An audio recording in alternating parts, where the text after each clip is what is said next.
All right.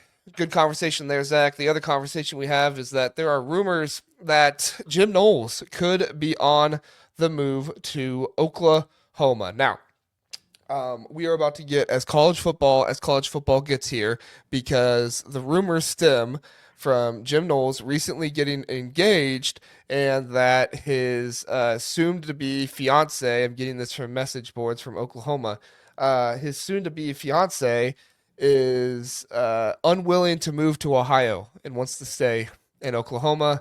And so now Jim Knowles is going to take the defensive coordinator position at Oklahoma so that way he can be with his fiance. Again, nothing like this would ever happen in any other sport than college athletics, which is one of the reasons why I love college football. But Zach, I mean, do you buy these rumors at all? Obviously, there's other stuff there as well with Brent Venables and the mastermind. He is on defense, the opportunity to work with him and stuff like that. But I just I don't see Jim Knowles leaving a very possible national championship team to go to a school where Brent Venables is most likely fired next year if he doesn't win more than 6 games. Yeah, I mean the only way it is true is if he has a fiance that is like we can't live in Ohio. I mean, from the perspective that he has another year with Caleb Downs, like Yeah. I mean, I get Who do you love more, Jim, your fiance or Caleb Downs? I mean, I think we're both, we're pro marriage, pro follow your, care for your wife, but also like, maybe, yeah. maybe talk to your future spouse and be like, do you know how much more secure my job's going to be if I stay in Columbus? From a football perspective, there is no reason whatsoever that this is a good move. Yeah. And that's not me being a homer. That's me saying Ohio State pays their assistants the best out of anybody. He's making $2.2 million. He's the third highest paid. He's either the third highest paid coordinator or the third highest paid defensive coordinator, one of those two in all of the country. Yeah. Ohio State's going to take a step back next year with all the players leaving, but you're going to have you have a stable ground there.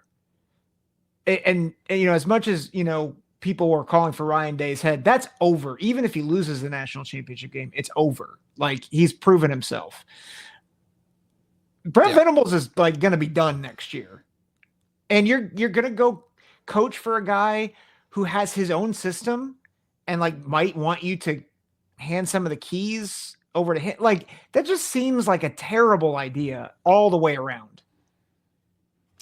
Sonny Verma says Ohio State fans were ready to fire Ryan Day a month ago. Not sure how stable we're talking about. You do make a good point, Sonny. I will say though, the administration was never going to fire Ryan Day. Fans wanted it, but I mean, any logical fan knew they weren't going to fire Ryan Day. Ross Bjork wasn't going to do that in his first year there. The buyout is too big. I mean, he has too good of a record. Yes, the Michigan problem is definitely a problem, but as far as I'm concerned, and we said it when we did our analysis, Ohio State's not firing him. Yeah. The only way this happens is if the fans are brutal enough that Ryan Day takes another job someplace else, which sure that could happen, but I don't see it happening. It gets at least not right now. Maybe back then. If Ohio State wins the national championship, they will have gone on the greatest run in history because this has never been done before. And they will have beaten the number 1, 3, 4, and 7 teams all in a row. That guarantees Ryan Day another 3 years minimum. Well, and I mean, I just say look at Urban Meyer. He had a lot of stinkers after he won his national championship. I mean, now he never lost to Michigan, so that helps a lot. But 31-0 against Clemson, was that his only playoff appearance after they won? He squandered the 2015 that was season. His only other playoff appearance. Yeah, his only other playoff appearance, other than when he won it all, was when he lost 31-0 against Clemson. And people still look at Urban Meyer and say, "Oh, well, one of the greatest coaches in Ohio State history, which I'm not arguing with, but like you beat Michigan and you win a national championship, vice versa, you are beloved forever in Columbus.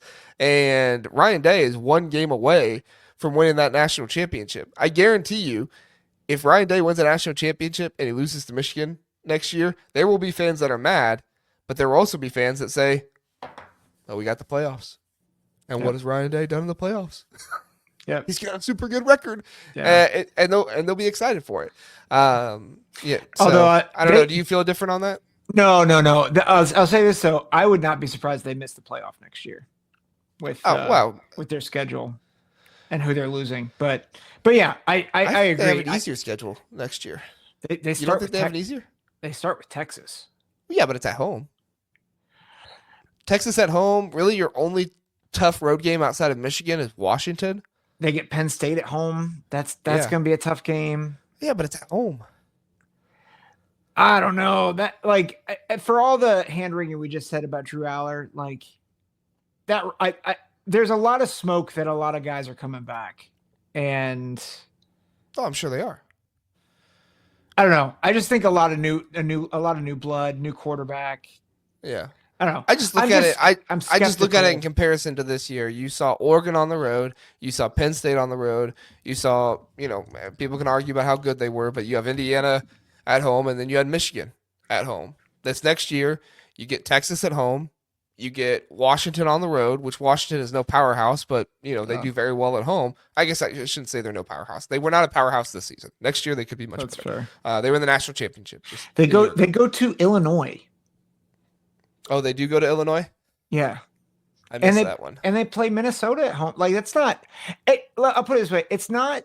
Yeah, but they played Iowa at home last year, too. Yeah. Texas and Michigan and Penn State are the marquee games. And then Illinois, I think Illinois, Minnesota, and Washington are sneaky. I guess. And Wisconsin. And at Wisconsin. They play Wisconsin and Illinois back to back. Yeah. On the road. The only reason I'm entertaining this Ohio State talk so much is because we do have a lot of Ohio State fans in the chat, so we appreciate you guys being here. No, it's okay. But I was just gonna say, like, I look at this year's schedule compared to that one. Like, I mean, no disrespect to Illinois at all. Like I said, I think Illinois is going to be a top 10 team, or they should be considered a top 10 team. But, like, at Illinois and at Washington, I would take that over at Oregon, at Penn State. That's fair. So, but you're also correct. They have Texas. They didn't have a big out of conference game this last year. So,